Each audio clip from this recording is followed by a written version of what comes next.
igreja reformada, sempre se reformando. Igreja reformada, sempre se reformando. Mais uma vez, recorrendo ao apóstolo Paulo, que disse que a gente não deve se conformar, se amoldar ao que está pronto, né, com o que está aí em volta, mas deixar que a nossa mente se renove e se transforme nessa metanoia, nessa mudança de mente o tempo inteiro. E a gente chega hoje aqui, celebrando a reforma, hoje é 31 de outubro, dizendo: nós queremos ser isso, ou queremos ser essa igreja. Nós somos a igreja. A igreja não é o templo, não é o lugar, mas é cada um de nós que é a habitação desse Deus. Nós queremos ser essa igreja que se reforma e que está sempre se reformando, expandindo a sua consciência, expandindo a sua mente. Uma das coisas que, por isso eu convidei a Bruna para estar aqui, né, é que essa leitura que ela traz para a gente a partir desse livro, né, Os Caminhos da Realização, é uma leitura diferente, não tão tradicional, né, Bruna? Eu só estou falando sozinho, daqui a pouco eu vou deixar você falar. Você pode me cortar que você quiser. A partir de uma visão que comumente a gente não tem. Quando a gente lê a Bíblia, muitos leem a Bíblia dessa maneira, pega o texto e acha que do texto literal a gente vai tirar algumas lições. É verdade que isso pode acontecer, mas tem contextos envolvidos, tem a mente do autor, tem as compreensões, a cosmovisão da época, toda a cultura que estava inserida naquela região em que foi produzido o texto, e às vezes a gente se perde, ou perde o significado real daquilo que a gente está querendo, onde a gente está se debruçando, a gente está mergulhando.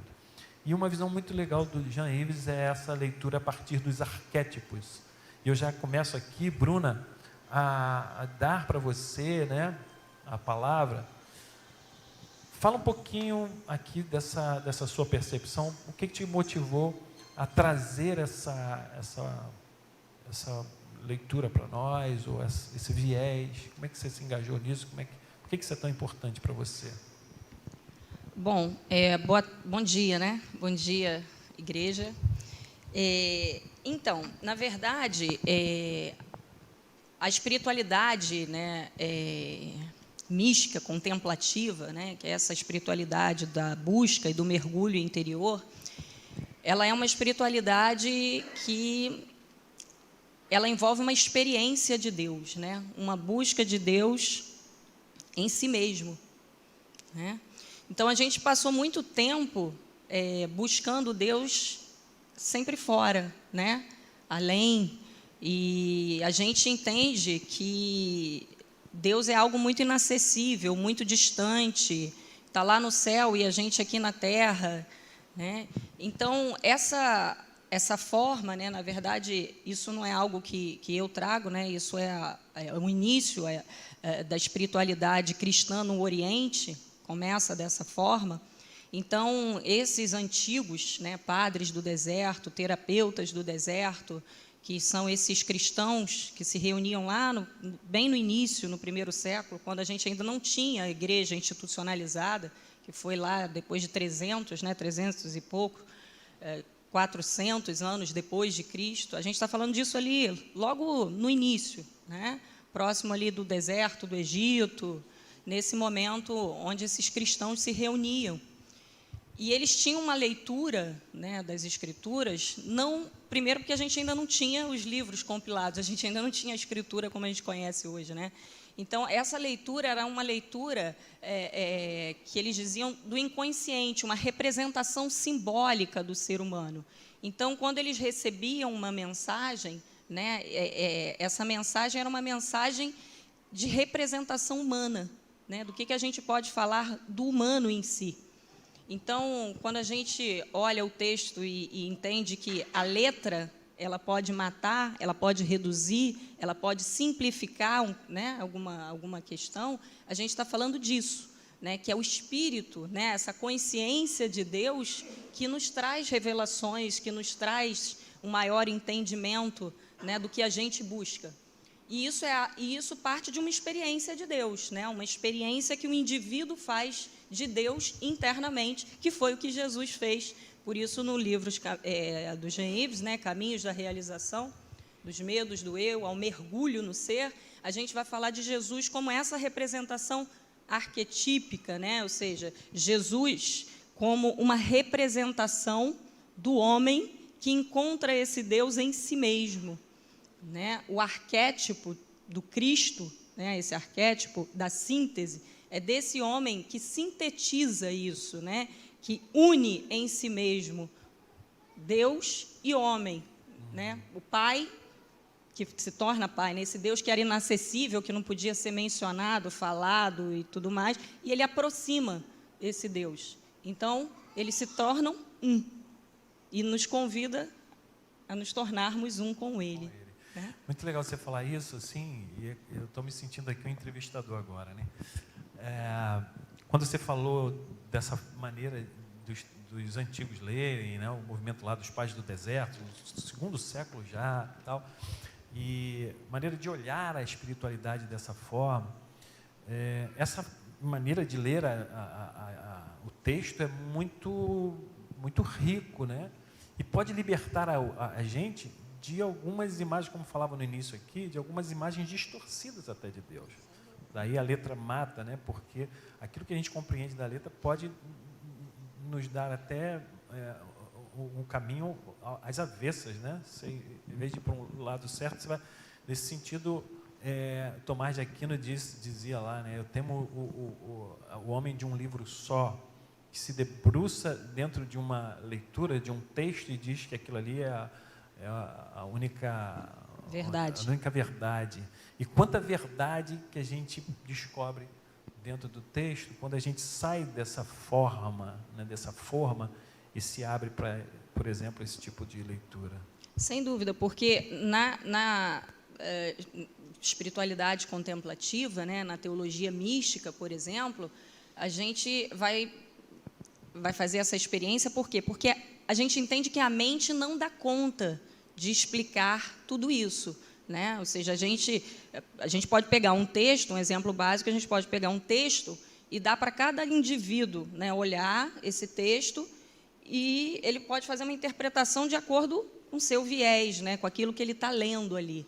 Então, a gente não pode se fechar apenas nessa literalidade, porque essa literalidade ela pode reduzir muito o que Deus de fato é, né? A gente pode transformar Deus num conceito, e quando a gente transforma Deus num conceito e a gente limita ele a esse espaço da nossa mente, a gente fecha ou diminui a possibilidade de ampliar essa consciência de Deus. E foi exatamente o que Jesus fez, né? Quando ele tinha ali já todo um conceito, né, na época que ele surge, do que Deus era, né, do que toda uma lei envolvida por trás daquilo, e Jesus começa a ampliar essa possibilidade, né, dar às pessoas a ideia de experimentar isso, né, de ir para além desse conceito, né, da sua mente. Então, a expansão da mente nesse sentido é a possibilidade de se abrir a novas possibilidades, porque senão a gente fica fechado num conceito, e aí a gente vai chegar naquilo que a gente conhece hoje, né? Muitos conceitos, né, de Deus, muitas teorias a respeito de Deus, muita, né, especulação a respeito de Deus, e aí a gente fala de um monte de coisa que a gente não sabe de fato do que a gente está falando. Então, Deus é uma experiência do interior do homem, né? Deus não é algo que a gente fica analisando, refletindo, é algo que a gente experimenta internamente, e foi isso que Jesus fez. Jesus fez uma experiência de Deus, né? Jesus, e aí é muito importante a gente falar isso, que existe o Jesus de Nazaré, como a gente estava cantando aqui no louvor, e Jesus, o Cristo, né? Jesus de Nazaré, esse homem, né, o Nazareno, era um ser humano que fez uma experiência do divino, que fez uma experiência do sagrado e foi reconhecido como Cristo, né? Então, Jesus vai se transformando, né, na sua vida humana nesse Cristo que hoje nós louvamos, adoramos, conhecemos, né? Porque ele fez essa experiência na própria vida. E ele disse que assim como ele fez, todos eram convidados a fazer, né? Ele disse que assim como ele e o Pai se tornaram um, todos eram convidados a se tornar um. Isso é a síntese, né? Então, fala para a gente, eu vi que você preparou ali um roteirinho, eu vou deixar você seguir seu roteiro. Fala dessa síntese que Jesus, então, representa a partir desse arquétipo, né, que é uma leitura de como a vida se estabelece, né, como ele se revela para nós. Que síntese é essa? Que Jesus da síntese é esse? Então, para esses terapeutas, né, do deserto, terapeutas de Alexandria, que faziam essa leitura mais dessa experiência interna, Jesus ele não foi apenas um personagem histórico, né, alguém que veio e como humano se transformou em Deus. Na verdade, Jesus ele vem para essa união, essa unidade. Então, a gente entende que Jesus era perfeitamente homem, né, o Nazareno, ser humano, filho de José, de Maria, certo? E ele também foi perfeitamente divino, o Cristo, né? Então, a gente tem essas duas ideias de um ser humano que se une a Deus. Nele, a gente encontra a dimensão humana e a dimensão divina. Por quê? Porque se a gente entende, né, o ser humano fragmentado, dividido, o ser humano está aqui, Deus está lá, né? Deus está no templo, Deus está no céu, Deus está em qualquer lugar, Ele só não está em mim, certo? Jesus veio dizer que não, Deus não está lá ou ali, Deus está nele, Deus está em mim.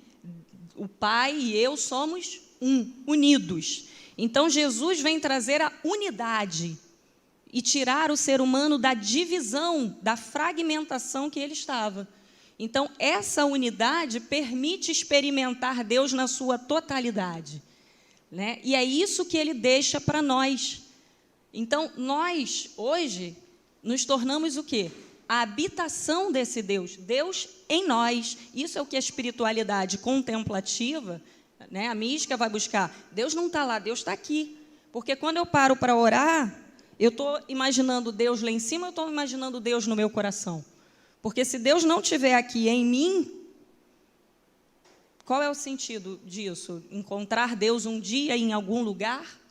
Ou encontrar Ele agora, nesse exato momento, aqui? Então, o que Jesus traz é essa dimensão divina do ser humano. Ele era um simples ser humano que tinha uma dimensão divina. E disse que todos nós também tínhamos.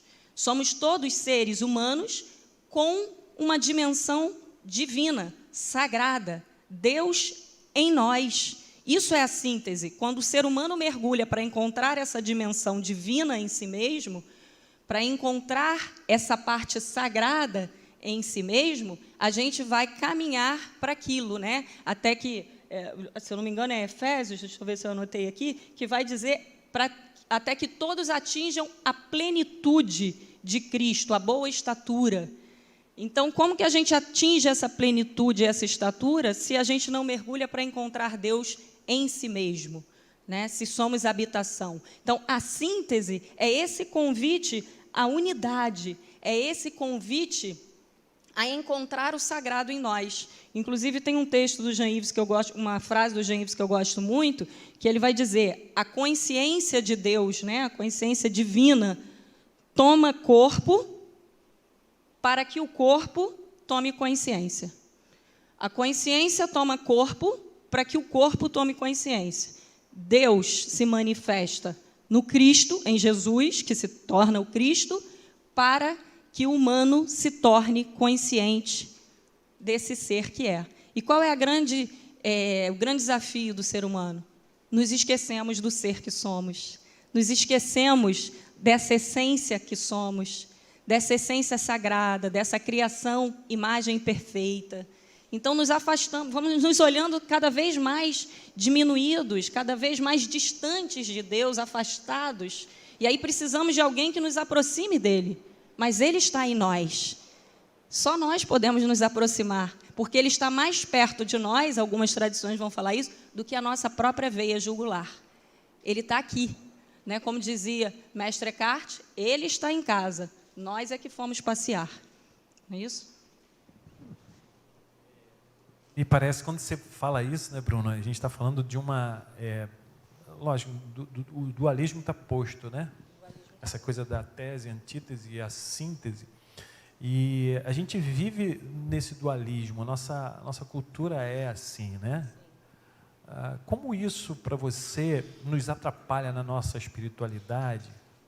Eu sei que você já falou, né? Quando você traz Jesus, que é a síntese, ele bota a gente nesse lugar de centro, de encontrar de fato o equilíbrio, o caminho do meio. Mas em termos práticos, assim, quem sabe, na nossa prática da espiritualidade, como é que isso para você se dificulta, né, na medida que a gente se perde desse caminho do centro? Então, Davi, na verdade, o caminho do meio nada mais é do que esse encontro com essa unidade em nós, né? Então, por exemplo, o que seria o caminho dos polos?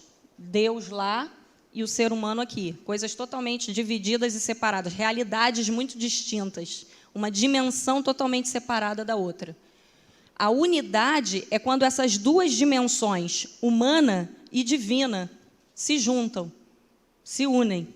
E aí, quando Deus e homem se unem, a gente encontra o quê? O Cristo, né? Ou seja, a coisa mais maravilhosa que a gente pode encontrar é essa unidade. Porque quando a consciência de Deus habita o ser humano, o que esse ser humano vai fazer no mundo? Espalhar Deus, viver Deus. Ele vai fazer exatamente o que Cristo fez e disse que todos poderiam fazer, né? E que falou o quê? Que vocês vão ficar aí, o Espírito vai vir e vocês vão poder fazer coisas como eu faço, né? Então, se a gente está separado, a gente sempre vai esperar um Deus para realizar. Mas se a gente encontra em si mesmo essa dimensão sagrada, essa dimensão, né, do que aí outros arquétipos, depois a gente pode falar deles, né? O arquétipo de Jesus seria essa representação da unidade, né? Em Jesus a gente vai falar da unidade, Deus e o homem um. Então, o caminho do meio é quando a gente vai juntar. Então, eu não vou ficar num polo, não vou ficar no outro, eu vou ficar no meio. Em mim há humanidade e em mim há um lugar sagrado. O ser humano como lugar sagrado. Se eu percebo o ser humano, cada ser humano como um ser sagrado, eu vou olhar para esse ser humano de uma forma diferente. Porque se alguém visse Jesus aqui, alguém atiraria, né, uma pedra nele ou faria o mal contra ele. Mas se a gente entende que em cada coração aqui existe Deus e uma dimensão sagrada, a gente começa a entender que não há separação entre mim e o outro. Precisamos cuidar de todos, porque todos são divinos, todos são sagrados, todos precisam ser olhados com carinho. Isso aproxima, né? E aí ele vai falar que na divisão há confusão. Uma igreja dividida, uma igreja que somos nós dividida, fragmentada, dualista, não tem como prosperar.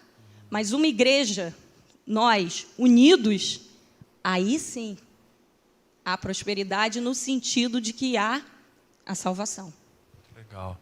Deixa eu dar um passo atrás, porque a sua fala agora é quase que um fechamento, né, da nossa conversa aqui.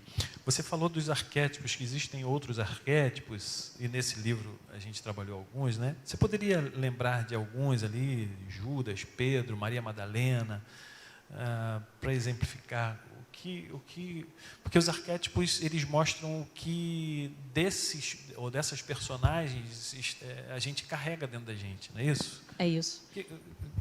Quais os exemplos assim que te chamam a atenção, que poderiam nos ajudar? A gente poderia falar de muitos, né? Na verdade, os arquétipos, gente, cada personagem bíblico, né, que os históricos, por exemplo, eles vivenciaram, né? Mas tudo que está escrito ali, através desses personagens, eles têm que ter um sentido para a gente, eles têm que falar com a gente, né? Ou seja, a representação arquetípica é uma representação do que a gente pode experimentar desses personagens. Então, são muitos. Por exemplo, o arquétipo de Maria, né? Não de Maria Madalena, de Maria Madalena também, mas o de Maria, mãe de Deus, né?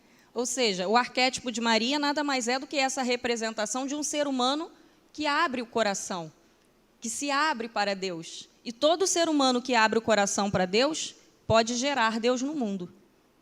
Não é lindo? Porque se eu posso gerar Deus no mundo, é porque Deus está em mim. Então, a representação, né, de Jesus sendo gestado em Maria e que depois vem ao mundo para salvar, né? Então, se cada um de nós tem Deus em si mesmo e gera Deus no mundo, vocês percebem que são linguagens representativas e simbólicas, são linguagens do inconsciente. Isso, se não dá para ficar preso na letra aqui, porque se a gente fica preso à letra, a gente define Deus através de conceitos. Deus não é um conceito, e nem pode ser um conceito. Se ele for só um conceito, a gente vai limitar demais. E a nossa mente não tem capacidade de limitar Deus num conceito. Aliás, a nossa mente tem, né? Mas Deus é muito mais do que isso. Então, se a gente está falando que esse arquétipo, por exemplo, todos eles vão falar de uma experiência de Deus no mundo. Jesus, a tradição cristã, ela é muito rica porque ela manifesta essa possibilidade de Deus no mundo. Deus aqui. Né? Então, se a gente não tem Deus no mundo agindo, aqui a gente fica totalmente órfão, sem pai, nem mãe. O que é um indivíduo, né, órfão? Eu não tenho quem me ampare. Jesus vem mostrar que Deus está em cada um. Ninguém está sozinho, ninguém está perdido. Todo mundo tem um pai em si mesmo. Problematizando um pouquinho, Judas, você lembra de Judas, do arquétipo de Judas, o traidor? Você pode falar desse arquétipo que nos habita? Judas é o arquétipo do traidor em nós, né? Se a gente olhar para, eu não sei se isso é um tema muito complexo assim, né? Assim, de um primeiro contato que as pessoas possam ter com isso, mas a nossa dimensão interior é uma dimensão muito complexa, né? Claro, todo mundo é habitado por luz e sombras, né? Não existe só o bonzinho nem só o malzinho, né? Existe uma complexidade em cada ser. Somos atravessados por isso. E claro que quando a gente percebe a nossa sombra, é possível jogar luz sobre ela, é possível iluminar esse espaço sombrio em cada um. Judas seria essa parte do traidor em nós, essa sombra em nós, esse lugar que tenta nos trair e que tenta trair o nosso mestre interno, né? Jesus é o mestre. E esse mestre interior que nos habita pode ser traído pela nossa sombra. E essa sombra é o quê? É aquilo que me afasta de Deus. É aquilo que me separa dessa dimensão sagrada em mim. É que talvez seja um tema complexo, assim, né? Para se falar assim. Como a gente está fazendo uma coisa dialogal aqui, se alguém quiser perguntar alguma coisa, a Bruna responde tudo, tá? Mas quando você fala dessa dimensão do traidor e tal, seria aquilo que... Desculpa me referir aqui ao Jean Yves, a gente está debruçado nele ultimamente, que ele fala daquilo que os terapeutas denunciavam como o grande mal da humanidade, que que são os seus desejos desorientados. Isso você vai ver em Maria Madalena, né? Exato. Então, também, né? Ou seja, os nossos desejos desorientados, né?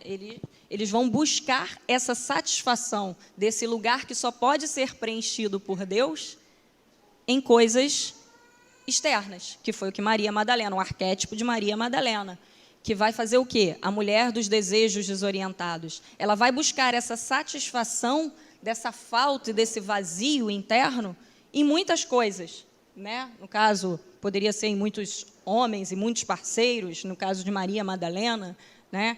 Mas a gente pode falar disso como um tudo. Como tudo. Quando a gente busca satisfazer os nossos desejos desorientados, que na verdade esses desejos nada mais, o James vai falar, né? O que você deseja quando deseja, né? Você está desejando o quê? Aquilo que Dostoiévski falava, que há um vazio em nós do tamanho de Deus. Esse vazio só pode ser preenchido por essa dimensão sagrada em nós. Mas como a gente não encontra, porque a gente não é convidado para esse mergulho, a gente é convidado, principalmente na nossa sociedade ocidental, a buscar isso de uma forma externa. Mas isso não se preenche dessa forma. Nada contra buscar, a gente pode, mas desde que a gente saiba que não é isso que vai preencher. Isso é só uma parte, né? O que vai preencher esse lugar é essa busca. Então, a reorientação do desejo para o desejo essencial, que é a busca de Deus. Isso é o arquétipo de Maria Madalena. Quando ela reorienta o desejo para o desejo essencial e quando ela encontra o Mestre, a vida de Maria Madalena encontra um sentido. Ela encontra o Mestre. Ela encontra o seu próprio mestre interior. Nada mais fazia sentido, né? As coisas podiam acontecer, ela podia ter tudo, mas o que era o essencial para ela foi encontrado no Mestre Jesus. São muitos arquétipos, como você falou, né? Você citou aí Maria Madalena, Judas e tal, temos muitos outros. Quando a gente olha faz essa leitura a partir dos arquétipos, a gente busca chegar no final e olhar assim, qual é a síntese disso? A gente olha para Jesus, como você começou. Então, estou voltando aqui para Jesus, né? Jesus como essa figura central que a gente vê no Evangelho, e talvez a maioria, se não todos aqui, conheçam aquele versículo-chave, né? Um verso-chave, a gente podia até fazer um coro aqui, né? Porque Deus amou o mundo de tal maneira que deu o seu Filho unigênito para que todo aquele que nele crê não pereça, mas tenha a vida eterna. A gente tem aí o João 3,16. Mas eu gosto muito do complemento desse verso, que é o 3,17, que nem todo mundo sabe de cor, e talvez a gente não pudesse recitar se eu dissesse isso agora. Vamos recitar? Porque o 17 diz assim: porque eu não vim para condenar o mundo, mas para salvar o mundo dos pecados deles. Eu acho que essa é a chave do coração do Evangelho para mim.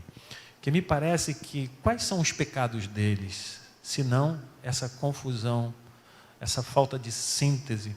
Porque pecado, a palavra pecado vem, né, na etimologia, aquele errar o alvo, perder-se do centro, perder-se da síntese.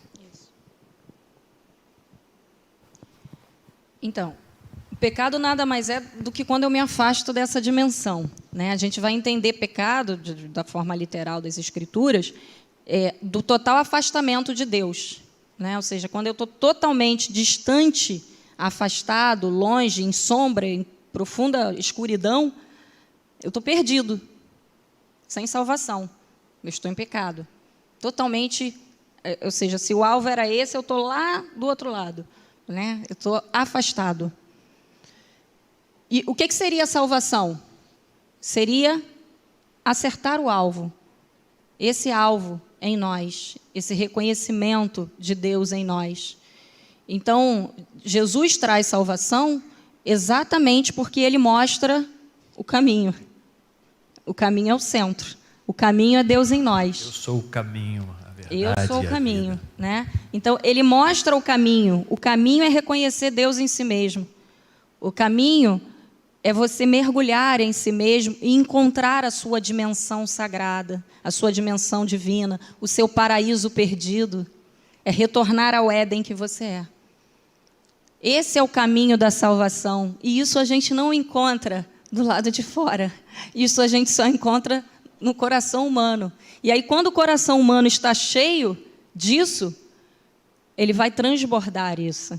E aí, se você me permite, eu não sei se a gente tem um tempo final, eu não sei se eu vou me lembrar, né, do conto, mas tem um conto, quando a gente fala de espiritualidade mística, de teologia contemplativa, quando a gente fala disso, é muito difícil falar disso quando o indivíduo não tem a experiência contemplativa, né? Quando ele, de fato, não tem esse reconhecimento do silêncio, da importância da quietude, né? Do encontrar Deus em si, dessa dimensão.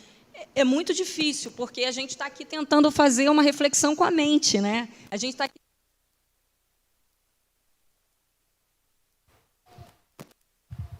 mas acho que é porque você soltou, né? A gente está tentando alcançar isso com a mente.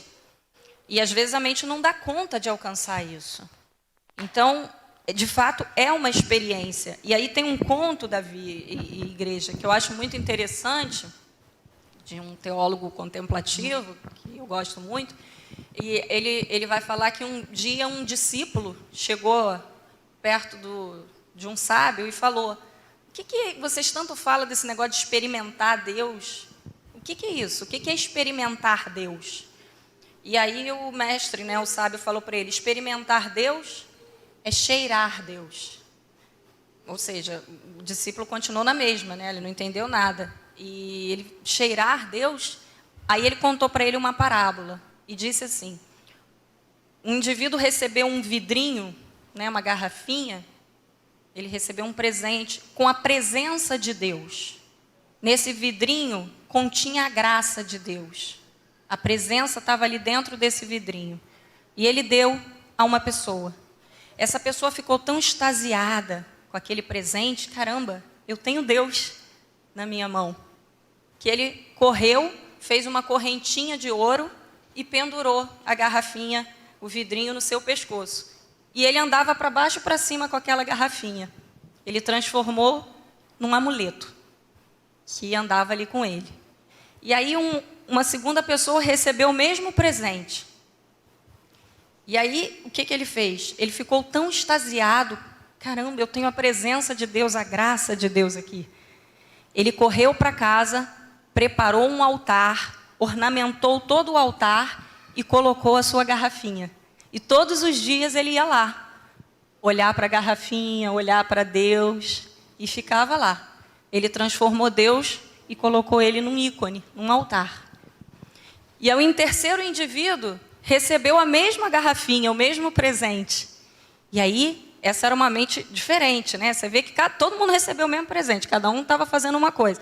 E aí ele ficou tão extasiado que ele falou: muito curioso, eu preciso saber o que é isso. Ele foi para o laboratório, mandou analisar a garrafinha, pesquisou tudo, né? Ele queria saber tudo sobre o conceito, criou uma tese, um pós-doutorado, uma dissertação, fez todo um conceito, criou um livro para falar sobre tudo que ele pôde ver no laboratório. E um quarto indivíduo recebeu a mesma garrafinha. E quando ele pegou essa garrafinha, ele ficou extasiado. Falou: Deus, a graça de Deus aqui. Ele abriu a garrafinha e jogou sobre a sua cabeça. E ele ficou cheirando Deus. Ele ficou perfumado de Deus. E ele saiu espalhando Deus pelo mundo. Ele saiu espalhando Deus para todos que se aproximavam dele. E aí o mestre falou: isso é experimentar Deus. Isso é cheirar Deus. Quando Deus pode ser sentido e experimentado por todos que estão ao seu redor. Porque se a gente fizer de Deus um amuleto, um ícone, ou uma teologia, ou um conceito, ou uma definição, ele fica muito distante. Mas se a gente transforma Deus numa experiência, Ele está em mim e eu posso espalhar Ele para todos. Que lindo. Isso foi o que Jesus fez. Que lindo. Bruna, de fato o nosso tempo aqui já está bem avançado e eu acho que a gente avançou até. Por favor, Vina está perguntando aqui. Fala, Vina.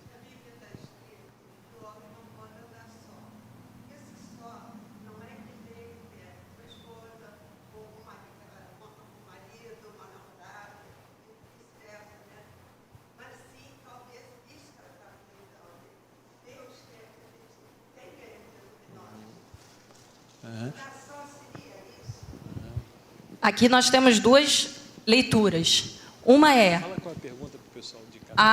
A pergunta é...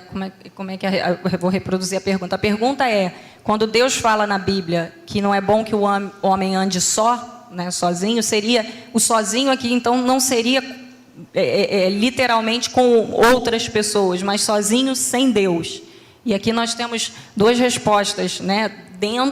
Gente, lembrando aqui que tudo que eu trago para vocês é fruto da minha experiência e da minha linha de estudo, tá? A minha linha de estudo é a teologia contemplativa. É a mística, né? Eu estudo a partir dessa linha teológica.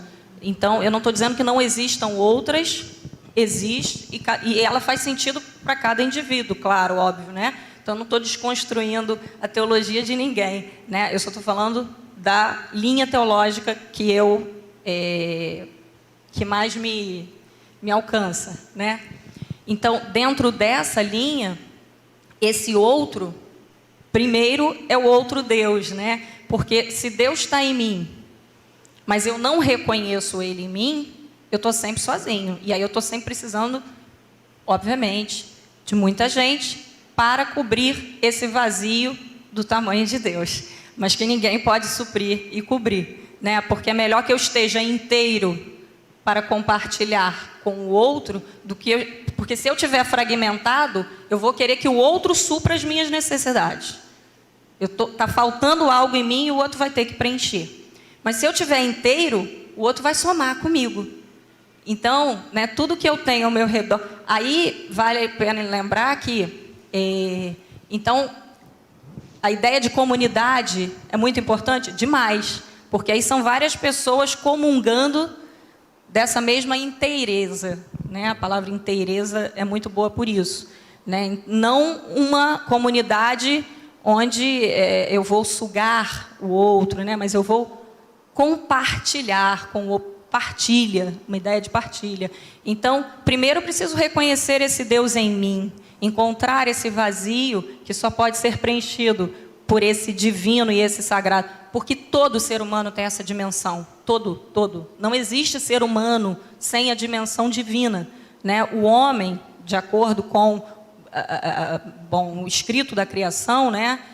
Ele foi criado à imagem e semelhança. O ser humano foi criado assim, independente de onde ele tenha nascido no planeta Terra e de qual tradição que ele seja. Todo ser humano foi criado dessa forma. Então, todos possuem essa dimensão sagrada e divina em si. Mas é preciso nutrir, cultivar, buscar essa relação. Por quê? Porque senão a gente vai ficando cada vez mais fragmentado, dividido em si mesmo. E quanto mais fragmentado o indivíduo vai ficando, mais ele se afasta, mais distante está. E aí, cada vez mais, aí, se a gente botar Deus lá no céu, aí vai ficar muito distante, porque nem de foguete a gente vai chegar nele, né? Então, a ideia aqui é aproximar Deus. E Jesus, né, resume isso. Jesus, o Cristo, é quem faz essa aproximação. Ele aproxima Deus do ser humano.